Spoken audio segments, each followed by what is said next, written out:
You're listening to the Decisive podcast, insights and analysis to empower confident decision making.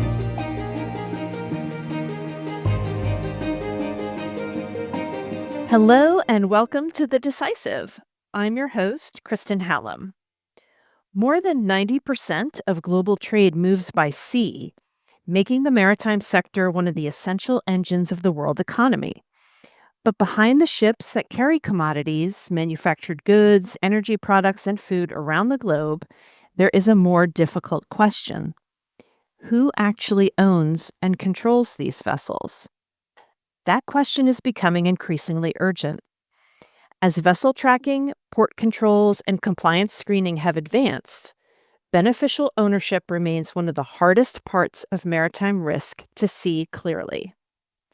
Complex corporate structures, shell companies, nominee arrangements, and ownership chains that span multiple jurisdictions can make it difficult to identify the people or entities ultimately profiting from a ship's activity. In this episode, we're joined by Jeremy Domballe, our Solutions Director of Maritime Intelligence and Risk, to explore what he calls a hidden ownership crisis at sea and why it matters for sanctions compliance, illegal fishing, money laundering, and broader supply chain integrity. We'll discuss the techniques used to conceal control, the gaps in current international rules, and how data-driven intelligence, from network analysis to machine learning, can help expose the real decision makers behind maritime assets. Because in today's risk environment, knowing where a vessel is may no longer be enough. The decisive question is knowing who stands behind it. Jeremy, welcome back to the Decisive. Great to be back. Thank you, Kristen. So to start, Jeremy, could you explain why beneficial ownership transparency matters so much in maritime trade and why most people outside the industry rarely think about it? Yeah, it's a great start. So most people assume that when a ship docks at port or is operating, someone knows who owns it, and you can track a vessel's location in real time. You can inspect its cargo manifests. You can verify its flag and other documentation that might be on board. But the question of who actually truly owns and controls it beyond the listed registered owner is not immediately visible. And outside of naming conventions and color schemes that might advertise an association, it can be incredibly difficult to start creating those links between the registered owner company, the company that's been established to accommodate the vessel, and who actually stands behind that from a corporate structure perspective and ultimately owns and controls it. Now, your report highlights that maritime shipping facilitates more than 90% of global trade, as I mentioned in the intro. Given the industry's importance, how did vessel ownership become such a blind spot in the global compliance framework? So I would say that it's partly historical and partly structural too. So the maritime industry has legitimately complex ownership arrangements. If you think about it, vessels operate across multiple jurisdictions, they use international crews, and face different legal exposures in different waters. And as such, the use of single-purpose companies or SPCs for individual vessels has been a standard practice for decades, primarily for legitimate risk management. But this complexity has created an environment where illicit actors could hide in plain sight or create convoluted structures to hide behind. And international conventions like UNCLOS and SOLAS mandate the disclosure of registered owners on documentation. But unlike registered owners, the beneficial owners, the natural persons who ultimately control and profit from the vessels, are not immediately identifiable or visible in documentation that's held. That does indeed sound very complex. In the report, Jeremy, you also argue that the opacity surrounding vessel ownership is often intentional rather than accidental. What makes this issue so difficult to address, and who benefits from maintaining that lack of transparency? Yeah, so the difficulty stems from different factors, and with most things, I would say that It's legitimate business practices that are often exploited or used in a way to facilitate more illicit activities. So in this case, we're talking about legal fragmentation, economic incentives, and enforcement gaps. And ownership chains can deliberately span across these multiple jurisdictions, each with different transparency and reporting standards. So a vessel that might be registered in location A might be owned by a shell company in location B, might be managed by an operating company in country C, with the beneficiary party essentially being in a fourth location. So we're talking about one vessel, but ultimately four different locations that have a stake in it. And that in itself would be a relatively straightforward setup where there are no intermediary tiers between the registered owner listed against the ship and the beneficiary party that's ultimately associated to the vessel. And so the challenge is that that same corporate structure uses for risk management and financial arrangements and tax planning can be used in this sort of dual use capacity to create these levels of obfuscation. And it can be quite difficult to distinguish between the two beyond looking at corporate the facade and identifying the natural persons in control. And ultimately, when we have to think about this in the sense that those who benefit from that opacity, especially from an illicit perspective, have every incentive to keep it complicated because it keeps them apart from that direct link to a ship. And when you were walking through there, country A, country B, country C, I was thinking, oh, I really need a flow chart to keep track of all of this.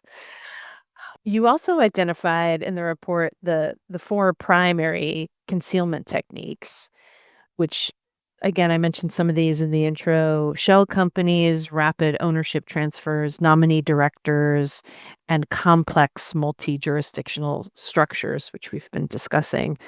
Which of these poses the greatest challenge for regulators and compliance teams today, and why? So if I had to choose, I'd say it's a combination of shell companies combined with rapid ownership transfers, what we call company hopping. And the reason is one facilitates the other. So it's the rapid creation of registered owners, which are that initial layer of, and if you will, tied to a ship.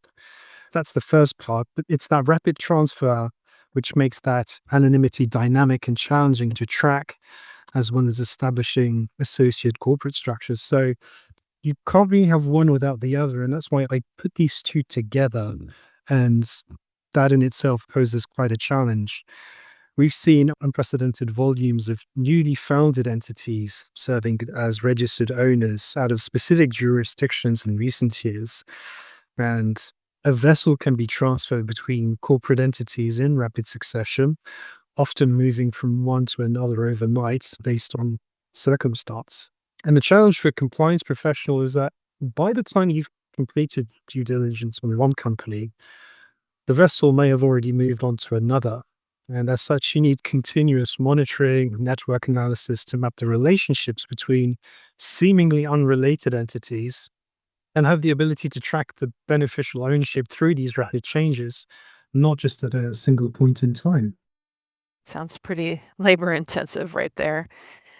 I think it would help if you could walk us through either a real world example or a hypothetical scenario that illustrates how hidden beneficial ownership can be used to evade sanctions or facilitate illicit activity. Could you do that?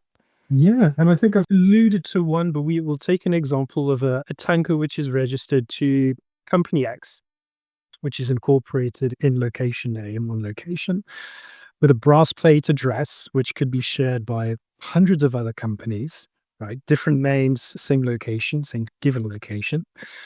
That registered owner might exist, but has no employees, no operational presence, maybe no website, purely exists on paper. The vessel has a technical manager, which is based in another location, we'll say location B, and the commercial operator is in turn in another location, which we'll say location C. With, like I said, we could have the beneficiary being in another fourth location. Now, when a regulator identifies or a company identifies that some dodgy dealings might have been associated to this company X, they might impose sanctions.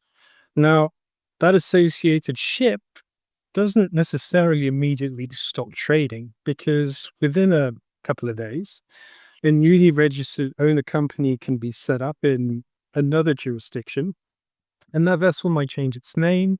It might call into port, get a fresh coat of paint, but ultimately continues to trade. And the technical manager and the crew might remain the same, and the beneficiary owner themselves also don't change within that process either. The only thing that does change is this corporate wrapper and that initial link on the registered owner side. And this is why there's been such a focus on vessel specific sanctions and why it's been so effective over the last few years, as it minimizes this transfer of asset from one high risk entity to low risk entity when faced with sanctions. And although I say this is a sort of a theoretical example, it is not just a hypothetical. Vessels continue to use this as a mechanism to change their associated owners and convolute their structures to ultimately hide their beneficiaries that hide behind the scenes. And we saw that several years ago when the conflict between Russia and Ukraine started. Many of the vessels associated to Russia very swiftly changed their registration to disconnect themselves from the state and continue operating.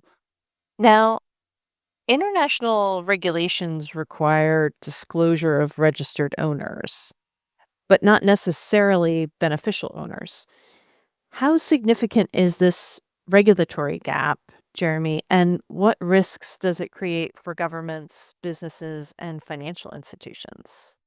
So the gap is fundamental and it does create a cascading risk. What we have to remember is UNCLOS and SOLAS were designed for safety and navigation in mind primarily. So they require the disclosure of registered owners because that's what's relevant for maritime incidents and liability. And the registered owner numbering scheme was in turn designed to help create transparency and traceability. However, it doesn't address the question of beneficiaries and controlling interest. And as I just touched upon, even from a registered owner perspective, it also doesn't account for some of these business practices for company hopping. And so in turn, governments can't effectively enforce sanctions where they can't identify who truly controls those sanctioned vessels. Businesses themselves could face reputational or even legal exposure when they unknowingly transact with these vessels that could be linked to illicit actors, even when the registered owner appears clean. While on the financial side, these companies can be left extending lines of credit or issuing insurance policies to vessels that have hidden counterparty risk. Thank you for that, Jeremy. Now, many organizations have invested heavily in vessel tracking technology and port security. Why isn't better tracking alone enough to solve the ownership transparency problem that we've been discussing? Fair question. Vessel tracking tells you where a ship is and can provide you operational oversight into its activities, but it doesn't tell you who controls it or who profits from its operations. Now, certificates will hold the registered owner information, but it doesn't tell you who controls it or who's profiteering from its operations. So if a sanctioned individual controls 10 ships, for example, through different companies, vessel tracking will show you 10 separate ships with different possible registered owners. And you might flag suspicious behaviors and they might have the same management companies, but you won't necessarily connect them to the same beneficial owner. And so I think that having access to some of these data sets can be quite challenging sometimes as we're talking about corporate registries, and not just corporate registries, but the individuals that stand behind those registries themselves.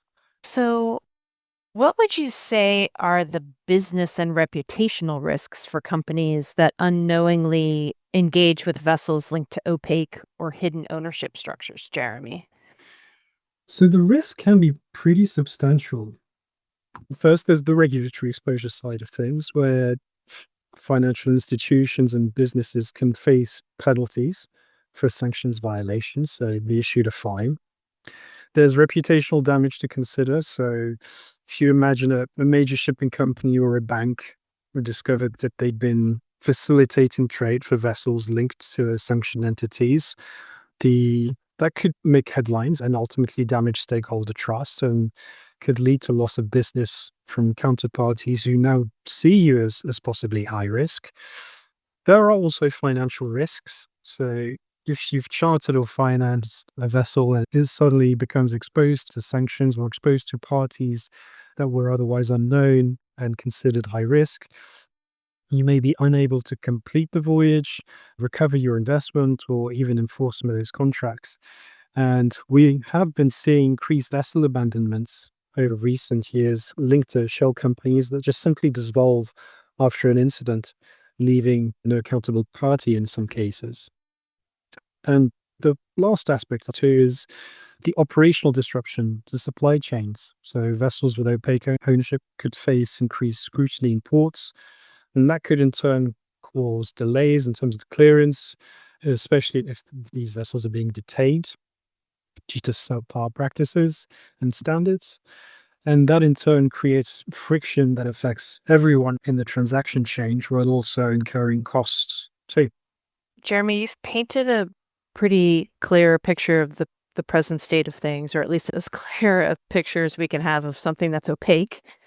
Just pivoting to the future, looking ahead, what practical steps can regulators, port authorities, financial institutions, and maritime companies take to improve transparency without creating unnecessary friction for legitimate operators? So yeah, it's the key is moving from a reactive enforcement or a reactive approach to proactive transparency while trying to maintain operational efficiency. So, firstly, mandatory declarations of beneficial ownership at registration or transfer points, which isn't about creating bureaucracy so much as it's establishing a baseline. And many companies do, as part of their due diligence process, ask about third parties, associations, and conduct surveys on company structures and whatnot. Second, as I would say, a more vessel-centric approach to due diligence, or what we would call KYV or Know Your Vessel. Rather than checking entities in isolation, you'd track the vessel's entire life cycle. So changes on the company's side, in management rotations, in beneficial interests, even in areas of operations, perhaps. This integrates naturally within current KYD and KY3P frameworks that financial institutions and other businesses already use.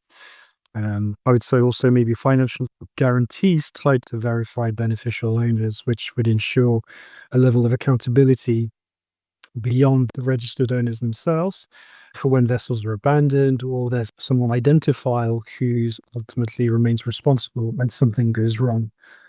KYV, that's a new one for me. I'm going to remember that. Know your vessel. All right.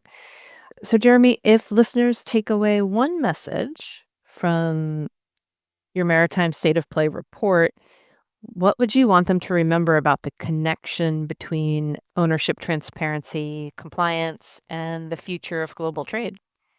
I think the message is that beneficial ownership transparency isn't just a compliance checkbox.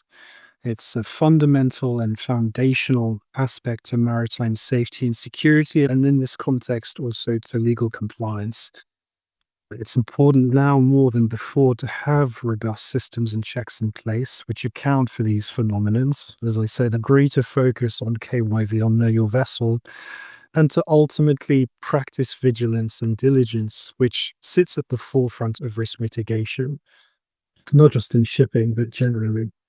All right. All that's left for me to do is to thank you, Jeremy, for joining us on the Decisive. Until next time. Thank you for listening to the Decisive podcast from S&P Global. Please subscribe and join us for next week's episode. Until then, stay curious and stay informed.